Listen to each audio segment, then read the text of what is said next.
تباہی یورپ کے لیے ہوگی۔ بہرحال میکرون نے اس کو زور دیا اس بات پہ کہ ڈی ایسکلیشن ہونی چاہیے اور بات چیت کرنی چاہیے، اور انہوں نے کہا کہ بات چیت ہی ایک واحد وہ رستہ ہے جس کے ذریعے بالآخر ہم امن کی راہ تلاش کر سکتے ہیں۔ اور اس میں انہوں نے کہا کہ اس میں سب سے زیادہ ضروری یہ ہے کہ ایک ایسی فضا قائم کی جائے جس سے یورپ کی سیکیورٹی، یعنی یورپ کی ایز اے کانٹیننٹ سیکیورٹی جو ہے وہ اس کا خیال رکھا جائے۔ باوجود اس کے کہ انہوں نے کہا کہ جو سچویشن ہے وہ بڑی کمپلیکس ہے، اس میں فوری طور پہ کوئی ڈیسائسو بریک تھرو نہ ہوا، نہ ہونے کی توقع ہے، لیکن آگے بڑھنے کے لیے بات چیت کرنی چاہیے۔ پیوٹن نے اپنی بات چیت میں یوکرین کے اوپر یہ الزام عائد کیا کہ یہ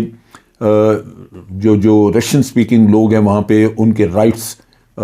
کو، ان کے ہیومن رائٹس وائلیٹ کر رہے ہیں، ان کے رائٹس جو ہیں وہ وائلیٹ کر رہے ہیں، اور رشین پاپولیشن جو ہے وہ ان کو اگنور کیا جاتا ہے، اور یہی وہ چیزیں ہیں جن کی وجہ سے ایک پرامن حل نکالنے کے راستے میں یوکرین ایک رکاوٹ ڈال رہا ہے، ورنہ یہ ڈونباس کا جو علاقہ ہے اس کے لیے سچویشن بات چیت کے ذریعے درست کی جا سکتی تھی۔ بہرحال میکرون نے کہا کہ جی آئندہ آنے والے دنوں میں بڑا یہ اہم چیز ہوگی کہ کس طرح ہم ڈی ایسکلیشن کرتے ہیں، ڈی ایسکلیشن ہونی چاہیے یوکرین سٹینڈ آف سے، اور اس نے کہا کہ میں پیوٹن کے ساتھ ملاقات کے بعد لگتا ہے کہ ہم اس چیز پہ کامیاب ہو سکتے ہیں۔ بہرحال پریزیڈنٹ پیوٹن نے بھی اس بات کا اعادہ کیا کہ وہ ایک کمپرومائز سولوشن کے لیے تیار ہوں گے۔ اس کے لیے انہوں نے کہا کہ جو پروپوزلز دی ہیں میکرون نے، ہم اس کے اوپر غور کریں گے، اس کو دیکھیں گے، اور جو پروپوزلز ہیں وہ بھی کچھ بڑی عجیب و غریب سی ہیں۔ ایک پروپوزل ہے کہ جی فن لینڈ کے ساتھ اس کو ایک نیوٹرل کنٹری کے طور پہ 1947 میں ڈکلیئر کیا گیا، یہ یوکرین کو اس کو فن لینڈائزیشن کہتے ہیں، وہ بنا دیا جائے، لیکن نیچرلی وہ یہاں پاسبل نہیں ہے اس طرح کا نیوٹرلائزیشن، اس کو نیوٹرل کنٹری بنانا، لیکن بہرصورت یہ انہوں نے ایک بات کی۔ اسی طرح کوئی انہوں نے سلوشن دیا کہ وہ جو منسک ایک ہوا تھا ان کا ایگریمنٹ 2014-15 میں، اس ٹائپ کا کچھ کر دیا جائے جہاں کچھ ان کے یوکرین کے ڈیفنس وغیرہ کے معاملات جو ہیں ان پہ کوئی کمپرومائز سلوشن بنایا جائے۔ یہ چیزیں تھیں جو کہ غالباً رشیا غور تو کرے گا، لیکن میرا نہیں خیال کہ اس پہ عمل ہو سکے، کیونکہ یہ چیزیں غالباً یوکرین کو بھی قابل قبول نہیں ہوں گی۔ بہرحال رشین وزٹ کے بعد میکرون جو تھے وہ یوکرین بھی گئے، وہاں کیا بات چیت ہوئی وہ اس کے بارے میں بھی انہوں نے کوئی خاص ابھی بتایا نہیں۔ بہرحال دونوں لیڈر جو ہیں انہوں نے اس بات کا ضرور احساس کیا کہ یہ بڑی وسط قسم کی کرائسس، بڑے عرصے کے بعد ایک ایسی کرائسس آئی ہے کولڈ وار کے بعد جہاں جنگ کے بادل منڈلا رہے ہیں۔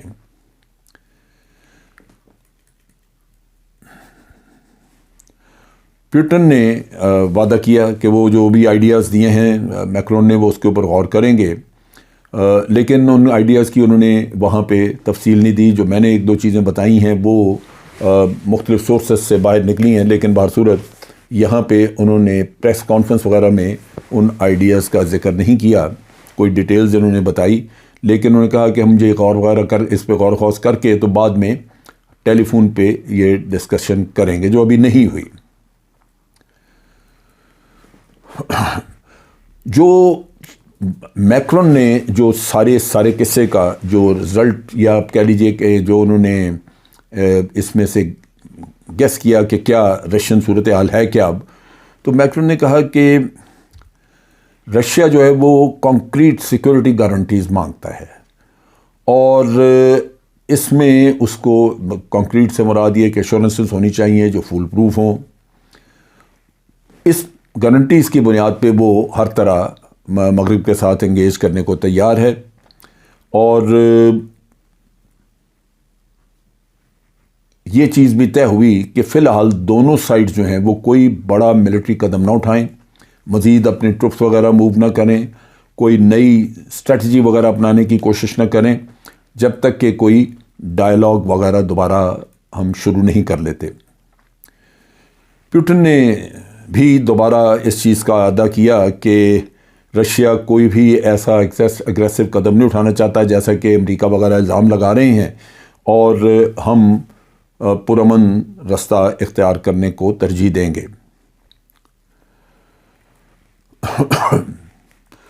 اس نے واضح طور پہ کہا کہ رشیا تو قطعاً کوئی نیٹو کے بارڈرز وغیرہ کی طرف نہیں جا رہا، یہ تو نیٹو ہے جو یہ غلط کام کر رہا ہے کہ وہ رشیا کے بارڈرز کے قریب لا کے ڈپلائمنٹس کر رہے ہیں، اور امریکہ نے اپنے افواج بھی 3000 جو ہیں وہ ہنگری اور پھر کوئی 1000 کے قریب ادھر پولینڈ وغیرہ میں بھیجنے کا کہا ہے، اور اسی طرح برطانیہ نے بھی کوئی 350 فوجی انہوں نے کہا جی ہم بھی بھیج رہے ہیں کوئی اس طرح، اور پھر ہتھیار دھڑا دھڑ آپ یوکرین میں پہنچا رہے ہیں۔ تو ان چیزوں کی وجہ سے ٹینشن زیادہ ہے، جبکہ ماسکو کی طرف سے یہ چیز نہیں ہے۔ اب یہ انٹینس ڈپلومیسی دونوں طرف سے جاری تھی کہ دوسری طرف U S president Joe Biden, جو کہ جن کے پاس کہ جرمن چانسلر اولف شولز کہے ہوئے ہیں، انہوں نے واشنگٹن میں انہوں نے بھی ملاقاتیں کی اور پریس کانفرنس کی۔ یہ بڑی ایک یہاں پہ ایک جو فرق نظر آتا ہے وہ یہ ہے کہ امریکہ نے ایک بڑا ایگریسو ایٹیچیوڈ، ایگریسو رول اڈاپٹ کیا ہوا ہے، پوسچر، اور جو کہ یورپین کنٹریز نہیں کر رہے سوائے برطانیہ کے۔ اور اس میں سب سے بڑا لاس جو ہے وہ الٹیمیٹلی اگر کوئی حالات بگڑتے ہیں تو جرمنی اور پھر فرانس کو ہوگا، لیکن بائیڈن اس نقصان کو اس کی پرواہ نہیں کر رہے۔ وہ اپنا مقصد حل کرنے کے لیے ان ممالک کو دونوں کو قربانی کا بکرا بنا دینے کے لیے تیار ہیں۔ بائیڈن نے کیٹیگوریکلی وہاں پہ کہا شولز کے ساتھ جو وہ اپنی کر رہے تھے پریس کانفرنس، کہ اگر کچھ ہوا تو ہم یہ جو نارڈ اسٹریم 2 یعنی یہ جو گیس، نیچرل گیس کی جو پائپ لائن رشیا سے آتی ہے اور ادھر یورپ میں پہنچتی ہے، انہوں نے کہا جی وہ ہم بالکل تباہ بند کر دیں گے، ختم، رشیا سے کوئی گیس شیس نہیں ادھر آئے گی۔ حالانکہ یہ دھمکی رشیا نے دی تھی کہ میں یورپ کی گیس بند کر دوں گا، لیکن یہ انیشیٹو جو ہے رشیا کی بجائے بائیڈن نے اپنے ہاتھ میں لیا، اور انہوں نے کہا جی ہم یہ بند کر دیں گے اف رشیا انویڈز۔ انہوں نے کہا اگر رشیا حملہ کرتا ہے تو اس کا مطلب یہ ہے کہ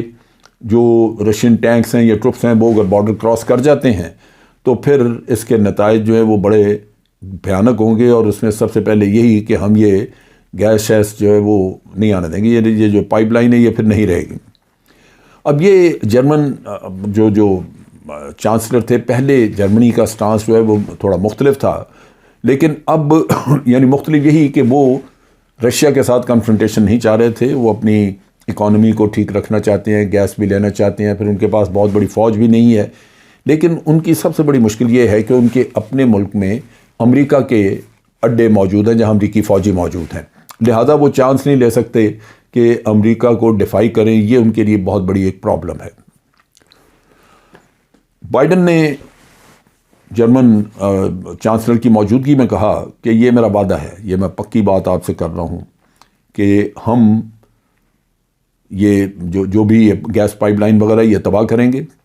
اور اس نے کہا کہ جو ماسکو نے 1,10,000 فوج لا کے رکھی ہوئی ہے یوکرین کے بارڈر سے، اور اسی طرح اس نے ایک بہت بڑی فورس جو ہے 1.5 لاکھ کے قریب یہ اس نے دوسری جگہوں پہ رکھی ہوئی ہے، یعنی بیلاروس وغیرہ میں، تو انہوں نے کہا کہ یہ خطرہ موجود ہے اور اس کو میں اس طرح اگنور نہیں کر سکتا، بلکہ اس کے لیے ہمیں تیار رہنا چاہیے۔ انہوں نے کہا کہ یہ بھی غلط ہے کہ ہم پرماننٹ بین لگا دیں یوکرین کے اوپر کہ وہ ممبر نہیں بن سکتے، یہ درست نہیں ہے۔ سو مقصد کہنے کا یہ ہے کہ جو بھی حالات ہیں اس میں امریکہ ایک ایسا رول پلے کر رہا ہے جو کہ یورپین کنٹریز کے مفاد کو وہ نہیں دیکھ رہے۔ جرمنی کی گورنمنٹ جو ہے اس کے اوپر بڑا کرٹیسزم کیا تھا امریکہ میں بھی لوگوں نے، اور پھر یورپین کنٹریز میں بھی، جہاں انہوں نے دیکھا تھا کہ جرمنی اتنا کین نہیں ہے کہ اس مسئلے میں وہ آگے بڑھے اور اپنے آپ کو وہ پھنسائے۔ اب صورتحال یہ ہے کہ جو ڈس ایگریمنٹس تھے ان کے آپس میں جرمنی اور امریکہ وغیرہ کے، وہ تو میرا خیال ہے کہ امریکہ نے اس کو جرمنی کو دبا کے، اس کو دھمکی شمکی دھمکا کے تو وہ تو ختم کرا دی. اور جس طرح اس کا جو بائیڈن کا جو لہجہ تھا پریس کانفرنس میں، اس سے لگتا تھا کہ یہ اب جرمنی گیم ہار چکا ہے. چنانچہ جرمنی کا جو چانسلر تھے شولز، اس نے پریس کانفرنس میں جب بات چیت کی تو انہوں نے کہا کہ جی ہم تو بڑے قریبی الائز ہیں امریکہ اور ہم وغیرہ، تو لہٰذا ہم نے تو ایک مشترکہ پالیسی رکھنی ہے، مشترکہ لائحہ عمل ہوگا، اس کے تحت ہی ہم آگے بڑھیں گے. نظر آ گیا کہ امریکہ کا سٹانس جو ہے وہ جرمنی نے مان لیا ہے اور ہتھیار پھینک دی ہیں. اور پھر انہوں نے بھی تھوڑی بڑکیں لگائیں.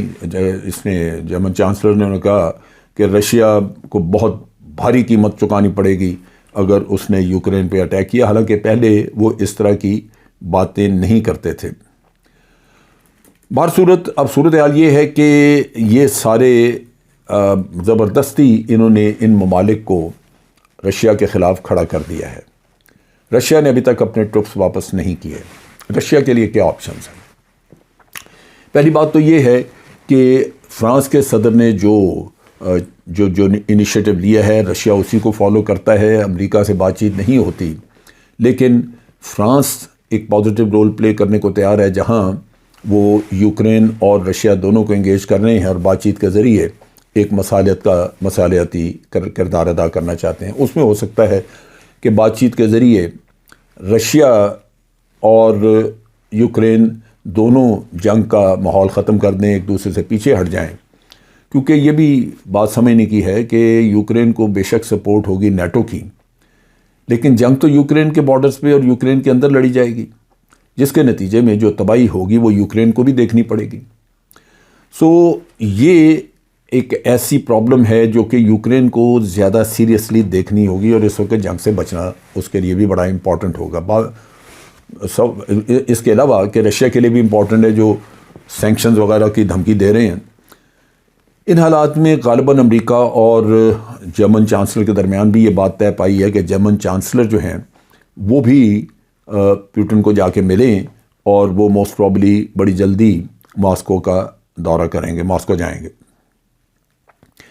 وہاں جا کے کیا انڈرسٹینڈنگ ہوتی ہے یہ چیزیں بھی اندازہ ہوگا. لیکن یہ ایک آپشن جو میں نے بتائی کہ دونوں ملک بیٹھ کے آپس میں یہ کر لیں صلح صفائی کا، یا پھر یہ ہے کہ یہ سچویشن اسی طرح لٹکی رہے اور پھر اس صورت میں ٹائم دیا جائے، وقت انتظار کیا جائے کہ حالات کچھ بہتر ہوں اور کوئی ایسی صورت نکل آئے جہاں پہ کہ یورپین کنٹریز کوئی میجر کنسٹرکٹیو رول پلے کریں تو اس سے جنگ سے بچا جائے. فی الحال صورتحال یہ ہے کہ یورپین کنٹریز، خاص طور پہ فرانس نے وہاں پہ رشیا میں یہ بات بھی کی، اور بلکہ انہوں نے آ کے فرانس میں بھی یہ بات کی. انہوں نے کہا کہ ہمیں یہ سمجھنا چاہیے، رکھنا چاہیے ذہن میں کہ رشیا بھی ایک یورپین کنٹری ہے، جو رشیا کا بہت بڑا حصہ یورپ میں آتا ہے، تو یورپین کنٹری ہے، اور ہمیں سب یورپین کنٹریز کو مل کے، ہمیں پتہ ہے کہ یورپین کنٹریز کی پرابلم اور ڈیفنس کیا ہے، ہمیں مل کے اپنے فیصلے کر لینے چاہیے. اس کا مطلب یہ ہے کہ وہ کہیں نہ کہیں ان کے ذہن میں ہے کہ اس کھیل سے امریکہ کو تھوڑا دور رکھا جائے اور آپس میں کچھ حل نکال لیا جائے، کیونکہ اس کا جو بھی منفی اثر ہوگا وہ یورپین کنٹریز پہ آئے گا. وہ گیس کی لائن کٹنے سے ہو، اکانومی کا مسئلہ ہو، جنگ کا مسئلہ ہو، قتل و غارت ہو، لوگ مارے جائیں، یہ ساری چیزیں جو ہیں وہ یورپ کو دیکھنی پڑیں گی اگر رشیا کے ساتھ جنگ کھلتی ہے. امریکہ دور ہے، لہٰذا یہ بھی سوچ پائی جاتی ہے فرانس میں کہ ہم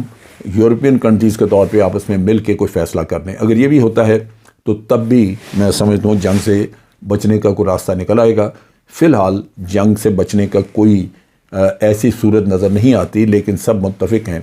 کہ بات چیت کا راستہ بند نہیں ہونا چاہیے، ہمیں بات چیت کرنی چاہیے. آج کے لیے اتنا ہی. افواج پاکستان زندہ باد، پاکستان پائندہ باد.